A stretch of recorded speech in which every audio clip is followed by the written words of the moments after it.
গুঞ্জনটা বেশ কয়েকদিন ধরেই চলছিল। মূলত অনুরাগের ছোঁয়া যে ধারাবাহিকটি যে আগামী দিনে প্রায় 10 বছর গল্প এগিয়ে যাবে, গল্প লিপ নেবে এমনটাই খবর।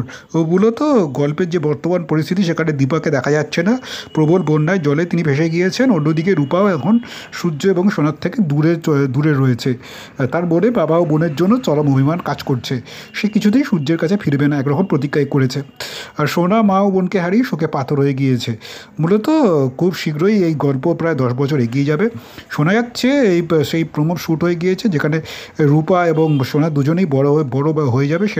সেই বড়বেলার চরিত্র তাদের দেখানো হবে।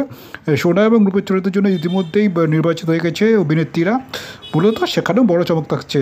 মূলত বড় সোনার ভূমিকা দেখা যাবে শোনা যাচ্ছে সুকন্যা চক্রবর্তীকে, আর বড় উপর ভূমিকায় দেখা যাবে অভিনেত্রী দিতি প্রিয়াকে। মূলত অনুরাগের ছোঁয়ার গল্পের এই পর্বের শুটিং কিছুটা প্রায় সেই প্রোমো নাকি শুটিং হয়ে গিয়েছে। আপাতত আরও প্রায় 1 মাস ছোটো সোনা এবং রূপাকে দেখানো যাবে এমনটাই শোনা গিয়েছে। তাদের নিয়ে মূলত গল্প এগিয়ে চলবে। পুজোর মুখেই গল্পে আসতে চলেছে নতুন টুইস্ট বা নতুন চমক। কিন্তু যা শোনা যাচ্ছে, দীপাকে কি আগামী দিন এই ধারাবাহিকা দেখানো হবে না, তা কি সত্যি? মূলত এই যে খবর যে জানা গেল তাদের সম্প্রতি তাদের টিমের সঙ্গে, অনুরাগের ছোঁয়া টিমের সঙ্গে যোগাযোগ করলে সংবাদ মাধ্যমের তরফে জানা গিয়েছে এই গুজব একেবারেই সত্যি নয়। দীপাকে এখন দেখানো হচ্ছে না, এটা ঠিক।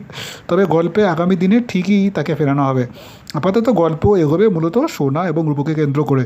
সোনাকে মানুষ করবে সূর্য, আর রূপা পরিবারের থেকে আলাদা হয় একাই নিজের জীবনে লড়াই করে বড় হবেন। তারপর গল্পে কোন নতুন চমক আসবে তার জন্য তো আগামী দিনে অপেক্ষা করতেই হবে।